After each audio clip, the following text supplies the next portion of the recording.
Hello, Assalamualaikum and greetings to all viewers. I'm Dr. Malisa. I'm the consultant ophthalmologist at Sunway Specialist Centre, Damansara. Today, I'd like to talk about eye emergencies or ocular emergencies and how to recognize them and what to do.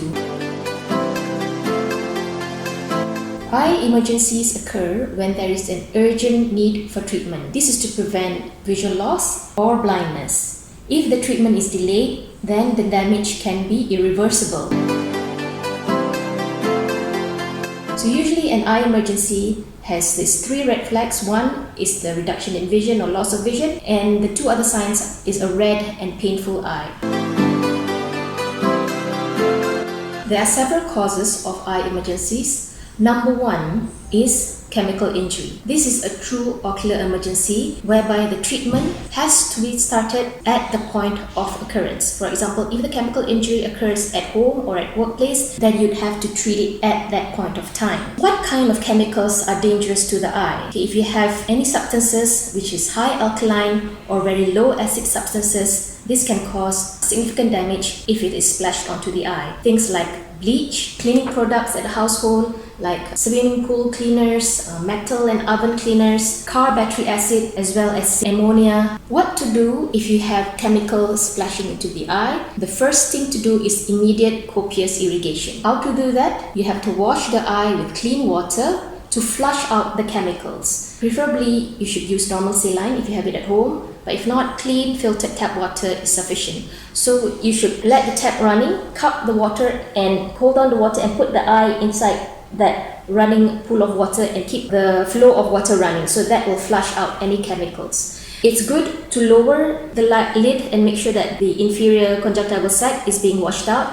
And if you're good at everting the upper lid, do that as well and get the inner part of the eyelid all cleaned out. Do this for about 15 to 20 minutes, so do not wait to wash out the eye immediately. After this, you should go to the nearest hospital as well as bring along the bottle of the substance that caused the injury. Why is chemical injury dangerous? Because a corrosive material can cause damage to the surface of the eye. The cornea, the transparent window of the eye, becomes denuded and scarring occurs. It can also cause lack of blood supply to the front part of the eye, and this will impair the healing of the cornea. All this leads to severe scarring of the cornea, which will require a corneal transplant at a later stage.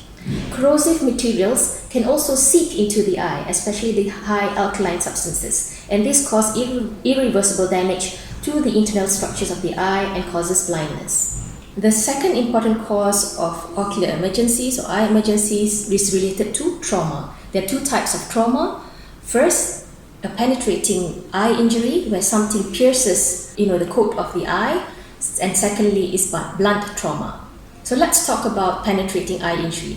This is the most worrying as something has pierced into the eye. So you can imagine bacteria or any unwanted substances can enter into the eye, and conversely, the structure of the eye can be extruded out, especially the iris. When would you suspect that a foreign body could have pierced into the eye? If the trauma is related to any high velocity object that can fly into the eye. So activities such as hammering, particularly metal to metal hammering, windscreen shatter, windscreen of the car, or whilst cutting grass and something flew into the eye. So those are high velocity objects that can hit the eye. Also, if there is a sharp injury, something sharp that actually pierces the eye, for example, if your spectacles get broken and pieces of the glasses cuts into the eye. What are the symptoms of a penetrating eye injury? The eye is usually red and painful, so it's so uncomfortable that you're unable to open the eye. So somebody who has a penetrating injury, they find it very difficult to open their eye because there's increased light sensitivity. As well, the eye will be watering and teary. Another way of finding out if it is a penetrating eye injury is to look into the mirror or somebody else looks into the eye and using a pen torch. Some of the signs could be an irregular or enlarged pupil, or you can actually see that there is something on the surface of the eye itself. So if you do suspect that something has pierced the eye, these are the few things that you should not do. Do not rub the eye, okay? Do not attempt to remove anything from the surface of the eye with tweezers or cotton bud. Do not put any eye drops and do not wash the eye. We don't want any pressure onto the eye because this can open up the wound and cause more of the internal structures to come forward. So what you can do on your way to the nearest hospital is to shield the eye. So one way of doing it is using a paper cup or anything that is quite firm and hard, that is convex. So you cover the eye and tape it so that there is no pressure on the eye, but at the same time it protects the eye from further injury. So you should go to the nearest hospital, as this usually requires surgery under general anesthesia. So another type of injury that can occur to the eye is blunt trauma. That is blunt force onto the eye globe. For example, a fist or a punch, injury from a shuttlecock or a tennis ball, or in children with pellet guns, toy guns that can hit the eye. What is the significance of having a blunt trauma? When there is sudden force onto the eye globe and it causes compression of the globe and sudden expansion of the globe, this causes internal bleeding in the eye and severe inflammation. How to tell if a blunt trauma is serious and needs urgent consultation? Again, there will be similar symptoms of a red, painful eye, and also the inability to keep the eyes open because it's very sensitive to light and it's very painful. The vision is going to be blurred as well as a red eye. If you look at the mirror or somebody examines the eye with a pen torch, you'll notice that the cornea, the front surface of the eye, is not clear, not transparent, it's hazy, and you're unable to see the details of the iris or the pupil. If that occurs, then you know there's significant damage done to the eye. What can you do on your way to see an eye doctor? If there is bruising around the eyelid, you can put something cold like a bag of ice wrapped in cloth, placed gently over the eye, but do not, again, apply any pressure. The third cause of ocular emergency is eye infection.